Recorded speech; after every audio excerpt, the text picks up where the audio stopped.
El siguiente segmento tiene contenido o opinión.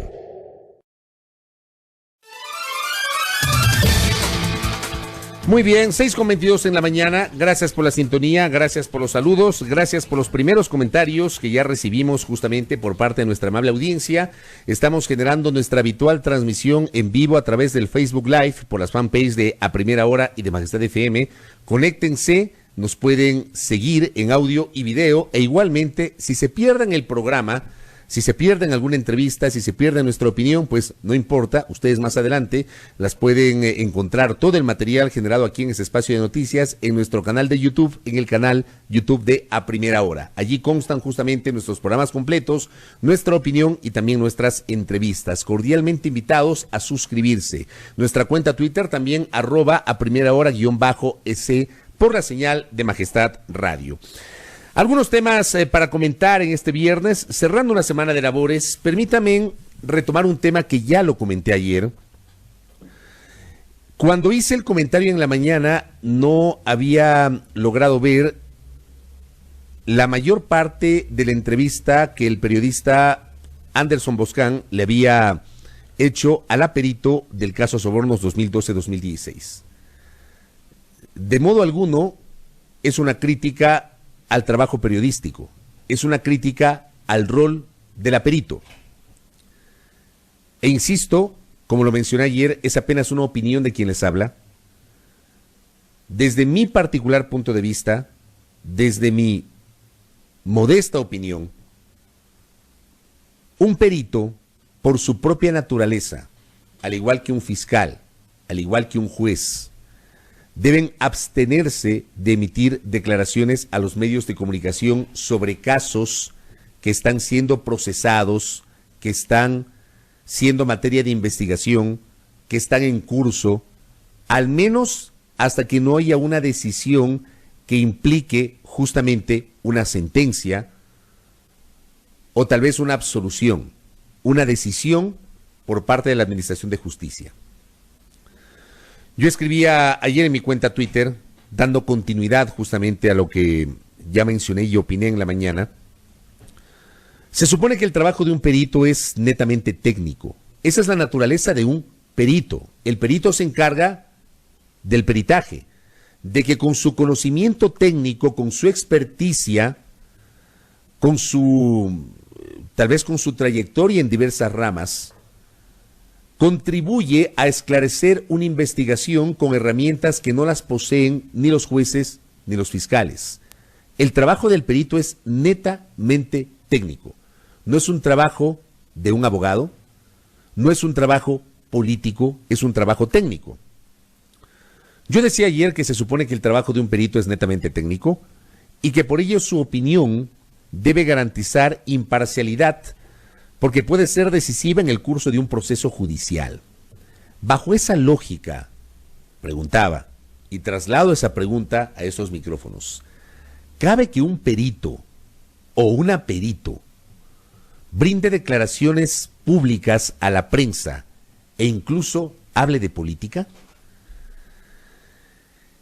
Y a propósito de algo que me escribió un oyente ayer, hablaba de transparencia, que es mejor la transparencia. Yo pienso que no se trata de transparencia.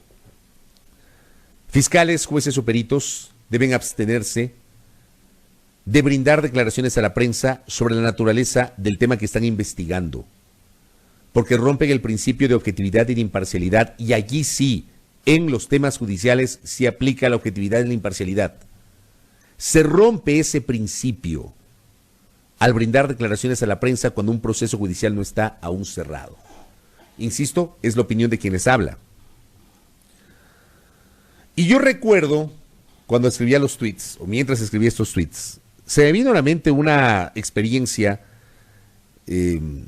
vivida desde el punto de vista periodístico, y me remonté a 1995, cuando el entonces presidente de la Corte Suprema de Justicia, Carlos Solórzano Constantine, que llegó a convertirse en aquella ocasión en el personaje del año, lideró el procesamiento judicial contra el ex vicepresidente Alberto Dajic por el caso de los gastos reservados, el supuesto mal manejo de gastos reservados de la vicepresidencia de la República. Fue un escándalo de proporciones. Tan grave ese escándalo que provocó un juicio político del cual Dajik fue absuelto en el Congreso Nacional, pero que no lo salvó del procesamiento judicial y de la orden de prisión preventiva, fruto de lo cual tuvo que redactar su renuncia a mano, enviarla por fax a la presidencia de la República, porque en ese tiempo no había internet, mientras fugaba hasta San José de Costa Rica, país que le otorgó el asilo político. Y los periodistas nos apostábamos todos los días y pasábamos el día entero en el ingreso principal de la Corte Suprema de Justicia cuando funcionaba junto al Congreso Nacional en la calle Piedrahíta y 6 de diciembre. Y Solórzano Constantine llegaba, no daba declaraciones, ingresaba por allí, por ese ingreso, y no daba declaraciones, y salía y no daba declaraciones. O lo máximo que decía Solórzano Constantine es: yo hablo solo a través de mis providencias. Traigo a colación porque con este ejemplo muy gráfico que estoy mencionando, el entonces presidente de la Corte Suprema de Justicia, que sí, después otorgó entrevistas, hizo declaraciones públicas, pero después, no en ese momento, cuando el proceso estaba investigando y estaba en la cresta de la ola el proceso contra Dajik. Solórzano Constantine entendió, además un hombre con mucho recorrido y con mucha experiencia, entendió que estos temas por su propia naturaleza había que circunscribirlos al proceso y que si el proceso estaba abierto y si la investigación estaba en marcha, no cabía emitir declaraciones públicas a los medios de comunicación.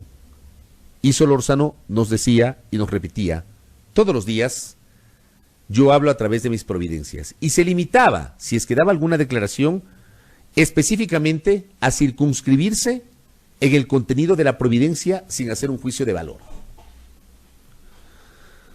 Guardando las distancias hago este símil porque creo yo que ni la fiscal general del Estado, ni la perito, ni los integrantes del tribunal deben brindar declaraciones públicas sobre un juicio que está en marcha y que se encuentra en una fase decisiva.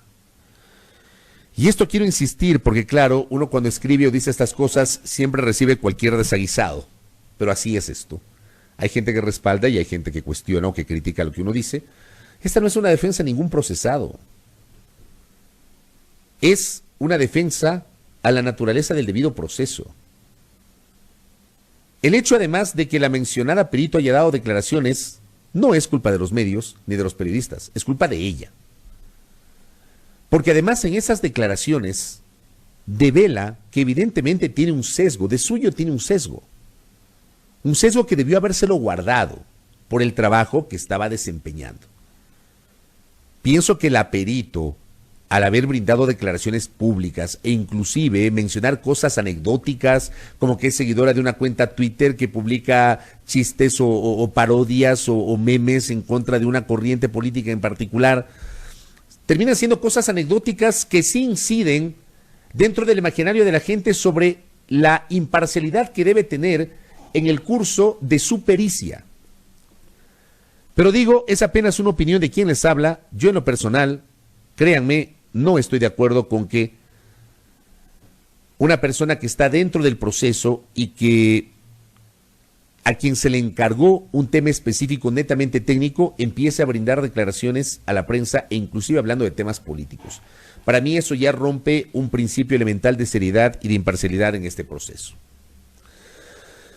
Creo que este es un tema no menor que lo traigo a colación, como tampoco es un tema no menor lo que ayer publicaba Rafael Correa en su cuenta Twitter. Ayer la defensa del expresidente de la República pretendió incorporar pruebas de última hora en el curso del proceso denominado Sobornos 2012-2016, Correa publicaba ayer archivos de sobornos no fueron sacados de ninguna computadora de Laura Terán, sino hackeados y adulterados por el gobierno y por la fiscal. Correa habla de fraude procesal y que se la debe llevar a la fiscal a la cárcel. Palabras del expresidente. Señaló que ya está periciado y en manos de la Comisión Interamericana de los Derechos Humanos. ¿Qué más señalaba Correa el día de ayer sobre este tema?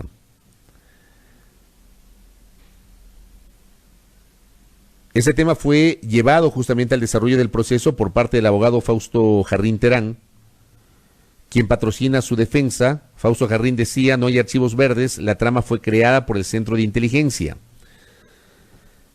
Ayer el Tribunal de la Corte Nacional de Justicia negó el pedido de Jarrín, abogado del expresidente Correa, para hacer una pericia a un disco que contiene los supuestos archivos verdes.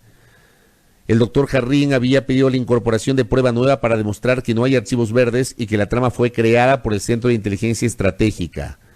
La inclusión de evidencias obtenidas de forma ilegal en un proceso no solo puede derrumbar todo el juicio, sino también sería susceptible de investigación penal por fraude procesal, indicó justamente el abogado.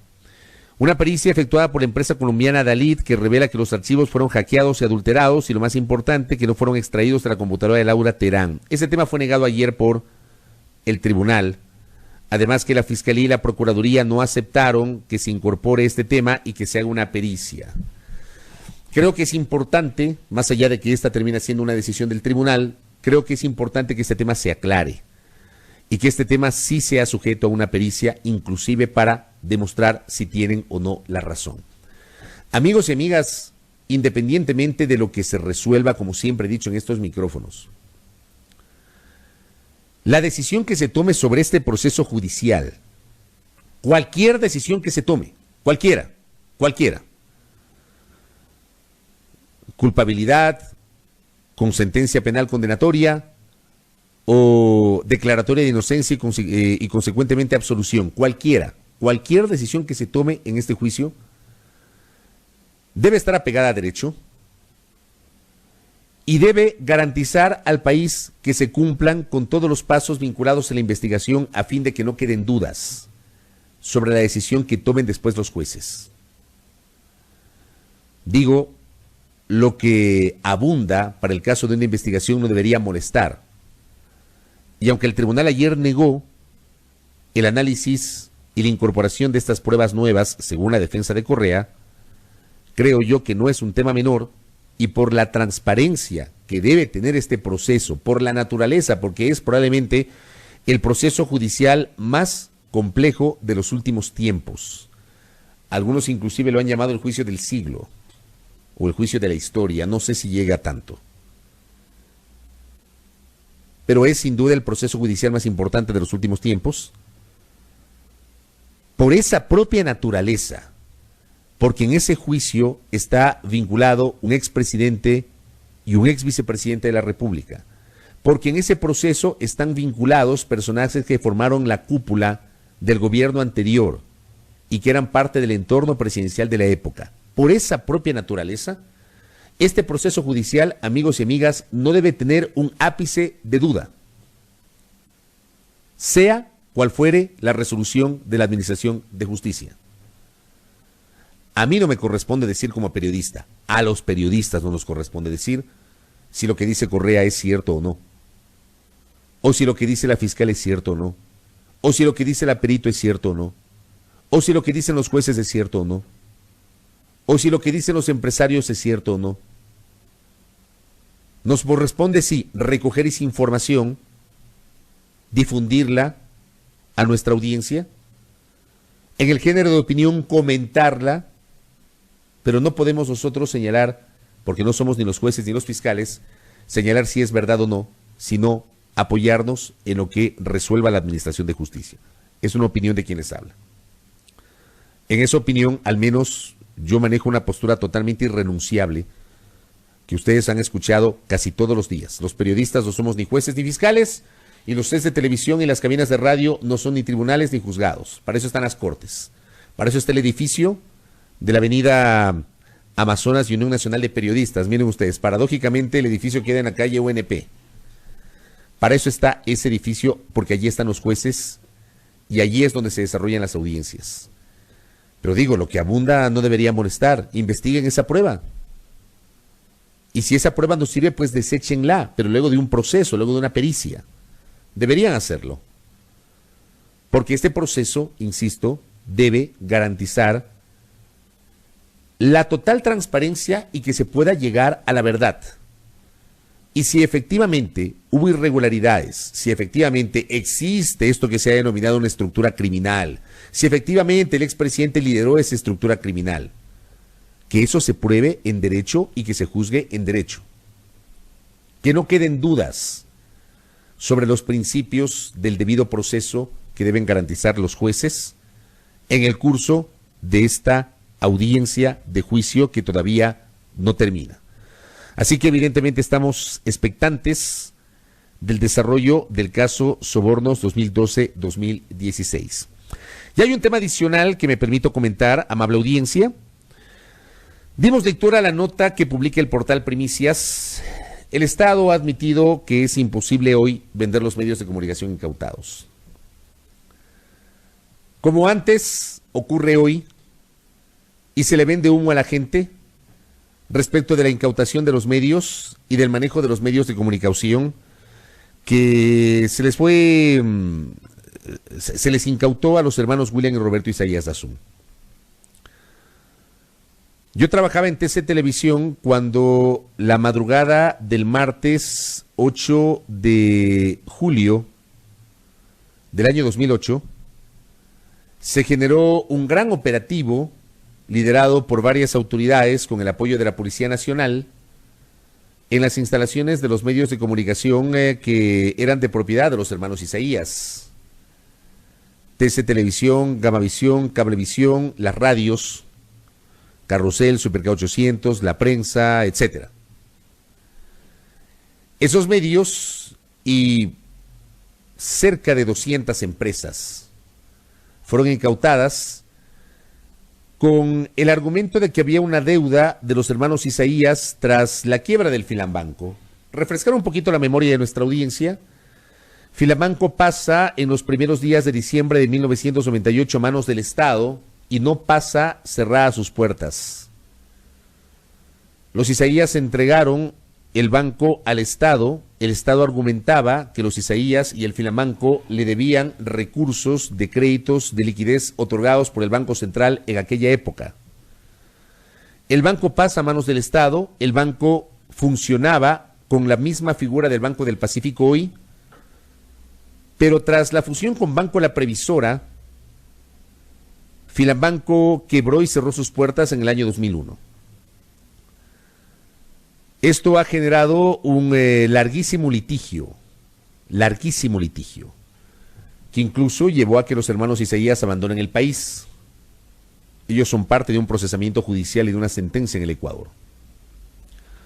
Y en el año 2008, la administración de Correa, apoyada además por la Asamblea Constituyente de Montecristi, procede a la incautación y, por ejemplo, en el momento de la incautación, la Asamblea Constituyente toma una decisión que claramente violó un principio elemental del derecho, que es el legítimo derecho a la defensa de cualquier persona. La Asamblea Constituyente blindó la decisión adoptada en aquel tiempo por la Agencia de Garantía de Depósitos e impidió que los hermanos Isaías puedan presentar recursos ante la justicia ordinaria. Claramente se violó ese principio en aquel tiempo. Y no es una defensa de los Isaías, insisto, es una defensa del debido proceso. Justamente por aquello, incluso se han dado pronunciamientos internacionales que cuestionan el trabajo o la decisión adoptada en ese momento por la constituyente de blindar esa decisión del AGD e impedir que los Isaías se defiendan. Los medios se incautaron y la administración de Correa anunció que en 6 meses iban a ser vendidos. Estamos 2020, han pasado cerca de 12 años. Cerca de 12 años. Ya mismo en julio se cumplirán 12 años de la incautación y los medios no se han vendido. Es más, prácticamente todos, con excepción de TC Televisión, están quebrados. Gamavisión fue reducido a la mínima expresión, Cablevisión desapareció, la editorial Luminasa desapareció, las radios están al borde de la quiebra, tienen enormes deudas con sus trabajadores, hay gente que salió, por ejemplo, de Gamavisión y que todavía no cobra sus liquidaciones, hay gente que estuvo muchos años en Gamavisión, a la cual le obligaron a jubilarse y que todavía no le resuelven el tema de la jubilación. En el caso de las radios, la semana anterior generamos una entrevista justamente asociada con ese tema y una de sus trabajadoras señaló que desde mayo del año pasado no le pagan su liquidación y que los actuales trabajadores se les debe entre 8 y 9 meses de sueldos. Se vendió humo en el año 2008 cuando se dijo que en 6 meses los medios iban a ser vendidos, pues se quedaron en manos del Estado. Y el actual gobierno también vendió humo cuando el año pasado impulsó una reforma a la Ley Orgánica de Comunicación, señalando que los medios, en el plazo de un año, como bien lo anota Primicias, hasta febrero de este año, las acciones debían ser transferidas al sector privado. Los medios no van a poder ser vendidos y otra vez se le vendió humo a la gente. Creo yo que las autoridades que manejan este tema deberían ser mucho más responsables en los anuncios. No fueron responsables ni serias antes, no son responsables ni serias hoy. Los medios no los van a poder vender y no vendan humo a la gente. Cumplan con los trabajadores de los medios incautados. Y si los medios ya no dan más y representan un gasto para el erario nacional, pues liquídenlos, ciérrenlos, pero cumplan con los derechos laborales de sus trabajadores. Una persona que salió de un trabajo y que durante casi un año no ha recibido su liquidación, ¿cómo puede vivir? Hay inclusive una indolencia cuando no hay una respuesta por parte del Estado ecuatoriano. Acá me dice un oyente, cuando se pretendió vender los medios que pertenecieron a los Isaías hubo presiones. El tema es que, insisto, los medios no se pudieron vender porque desde la propia incautación no se hicieron las cosas bien. Y hay pronunciamientos internacionales en el sentido de que a los Isaías se les impidió el ejercicio del derecho a la defensa. Las cosas no se hicieron bien y son parte de una reclamación. Pero insisto, el tema es que se le vendió humo a la gente en el 2008 y hoy se le volvió a vender humo a la gente. Y en el medio están los trabajadores. Y hablo con conocimiento de causa, porque estuve 12 años en TC Televisión, medio de comunicación que sigo considerando mi casa. De esos 12 años, 7 bajo la administración privada y 5 bajo la administración estatal. Y conozco a fondo los entretelones de lo que ocurrió en el 2008 y del manejo administrativo, al menos de TC Televisión. En el medio están los trabajadores de los medios. Como en el medio también están los trabajadores de los medios públicos. Casi 3 meses desde que un grupo de trabajadores fue despedido de la empresa de medios públicos y que tampoco reciben sus liquidaciones. Hay gente despedida desde agosto de la empresa de medios públicos y que hasta hoy no recibe su liquidación y no tiene respuesta. Hay ofrecimientos y no hay concreciones. Llamado de atención. Creo que es hora de que dejen de vender humo y que empiecen a dar respuestas sobre estos temas. 6:45 en la primera hora a través de la señal de Majestad Radio.